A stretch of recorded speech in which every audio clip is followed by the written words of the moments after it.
welcome back to Opal and Mint. I am Ashley, and today I'm going to be talking about another watercolor brand. This brand is Qor Watercolors.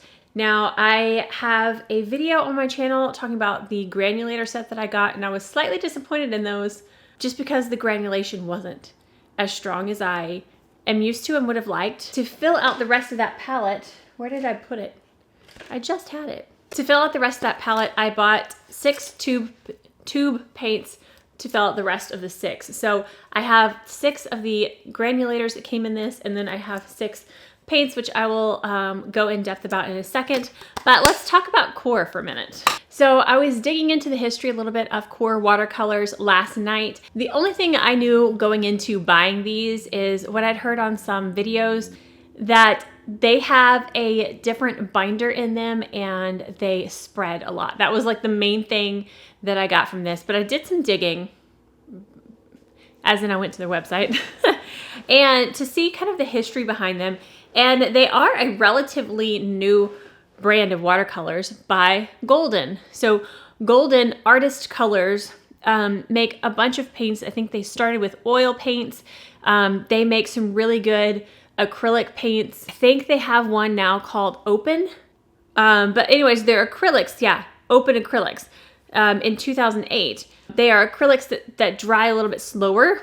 But anyways, the watercolor brand is one of the newest products to the Golden family, I guess you could say. The Qor Watercolors came out in 2014.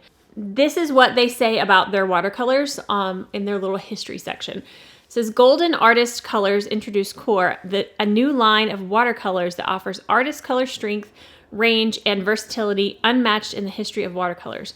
Qor's exclusive binder gives color greater intensity and clarity while retaining the best qualities of traditional watercolors. So there's just a little tiny bit of history behind it, but we're gonna go through, let me tell you what colors I got, and then I'm gonna do some swatching and some painting. 1, 2, 3, 4. All right, so I bought this set. These colors just came together. I didn't individually pick these out, but I have, I am a disaster. I'm trying to film this in a hurry. So I have transparent pyrrole orange.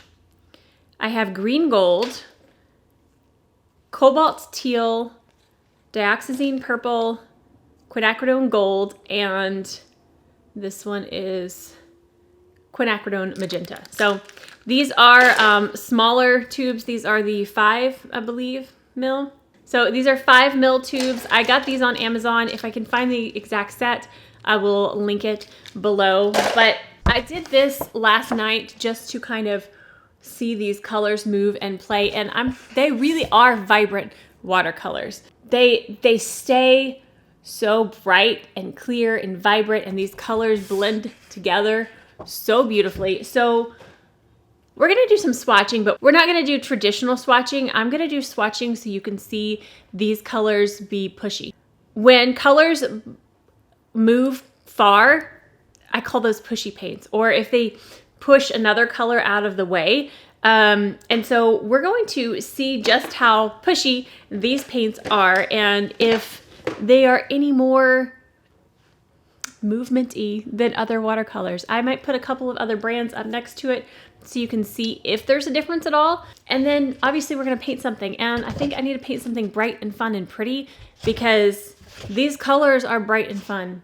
So yeah, just watching them move is just fascinating to me. So that's enough rambling. Let's get to painting. Let's go ahead and turn the camera around and start painting. So I am using this paper here, and I've used this in the last few videos, and I've been painting with this, and I'm actually really liking it.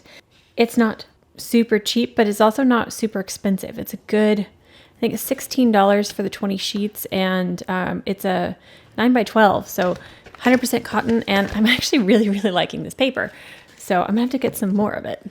All right, so here are the Qor paints. First, before we start doing things, painting and things, I want to swatch these out for you.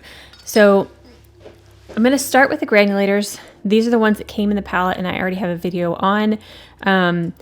My only critique of these was that they really aren't super granulating. The colors are beautiful, and the pigment and everything is there, but they just aren't as granulating as I expected for like a set of granulating paints. So to swatch the Qor paints today, I am just going to get a lot of water, and I'm going to kind of make these colors run into each other.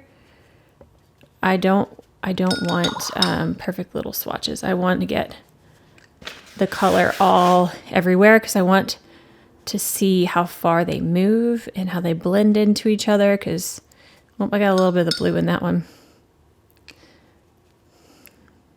This blue is vibrant. This blue is so gorgeous. The purple doesn't want to stand on its own there. Let's see here. Let's turn this down just a little bit. It's a pretty purple. It's not quite as intense as that blue. And then this blue, man, the color choices in this were just really, really pretty.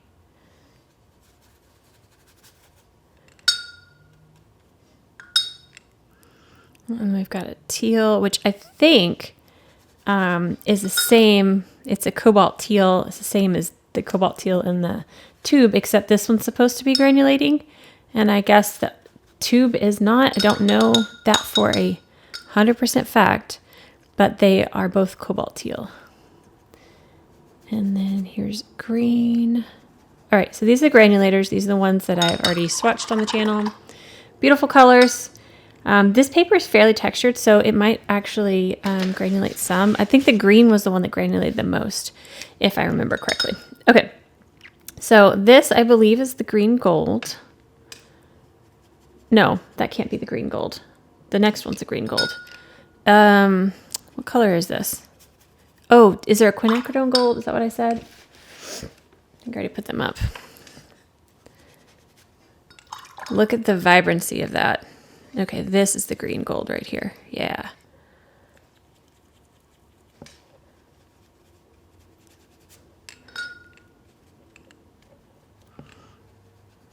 Beautiful.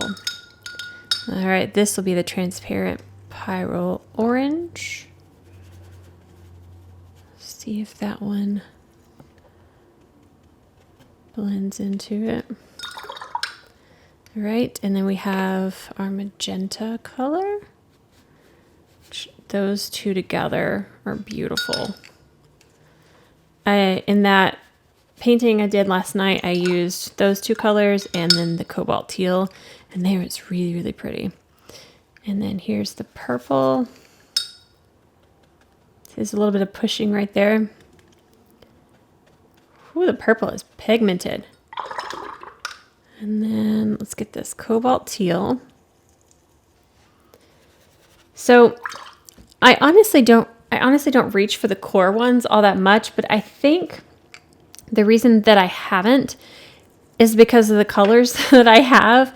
I really need some just normal primary, not fancy colors. Like I don't have a red. I don't know. I just don't reach for them a whole lot, but the vibrancy in these, see these right here pushing into those. That one's pushing a little bit. These are granulating some. I think I remember the green and the purple granulate the most, but yeah, let's take some water and just like blend out those edges and see what these colors do. It's when you get a bunch of water in there that they really show off.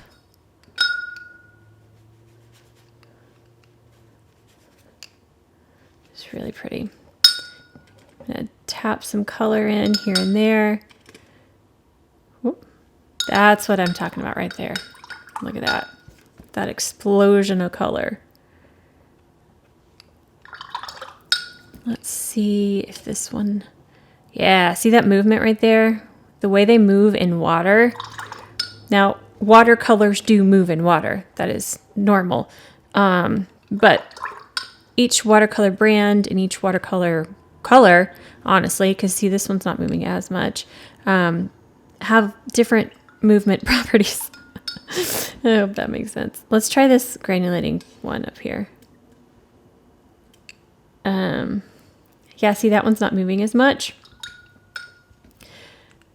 But supposedly, let's see if that's the granulating one. Supposedly their binder is exclusive to them, and that is what, oh, weird, I gotta show you this. Hold on, I haven't had I'm gonna get this on my phone because I can't get it on the camera, but the pigment of the yellow is just sitting in my water cup and not blending in. That is so weird. Okay, I'm going to swirl it around now. I've never had a paint do that, just sit in there. That's so crazy. Hopefully I'll be able to put that on the screen, but that was interesting. Anyways, so these are supposedly just more movementy and more pushy than a lot of other paints are. So let's just see here. So I'm trying to think what I can paint today that would show that off. Yeah, the purple and the orange and the green gold. No, not the green gold, the other one. I can't remember I think it's quinacridone gold. I can't remember. Those are really pushy. Anyways, so I know this is kind of a mess of swatches here, but I wanted to show you what that meant. If you're new to watercolors, I think there's been a confusion of my channel here. One, I am not a professional and I don't claim to be a professional. This channel is for us to learn together. And two, my channel is meant and geared towards beginners who are wanting to learn, or people who are just wanting to have fun with watercolors. I'm not teaching you how to make masterpieces. I'm teaching you how to relax, enjoy watercolors, and maybe learn a little bit. Anyways, that aside, here are the Qor watercolor swatches. I do think that the ones in the tubes are pushy more than the granulators that were in the pans. Let's see here. But yeah, this was just so much fun. I might do this on camera too. I might do a smaller version of that actually. But anyways, I'm going to move this aside. I'm going to think about what I'm going to paint, and then we're going to get to painting with these colors and see what we can come up with.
this one is still drying, but let's go over some of the other ones that I did.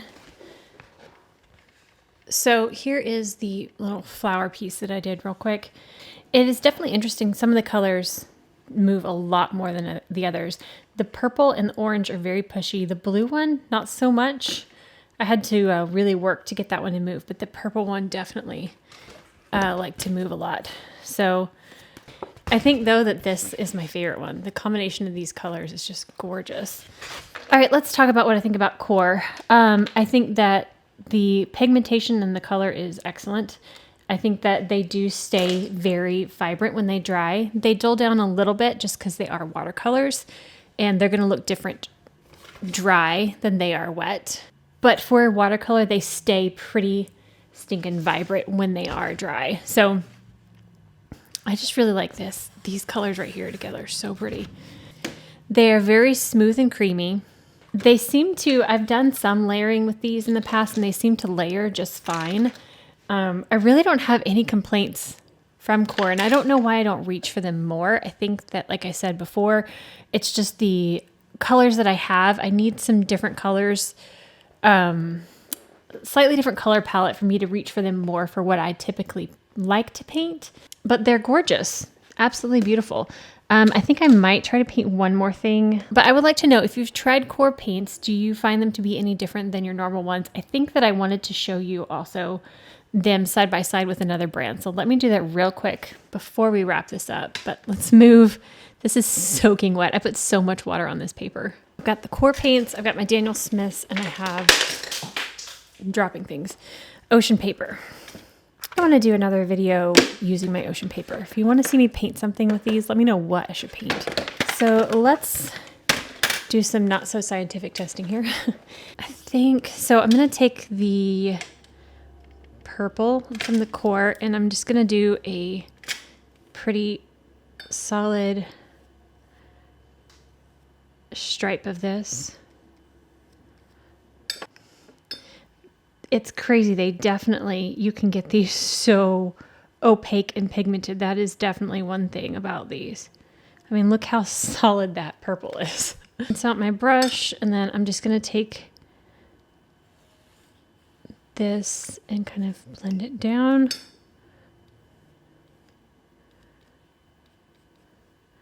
Look at that. That is insane. There we go. It's like I gave it permission to move. So there's the Qor. Let's get some purple from here. I don't remember which purple this is at the moment, but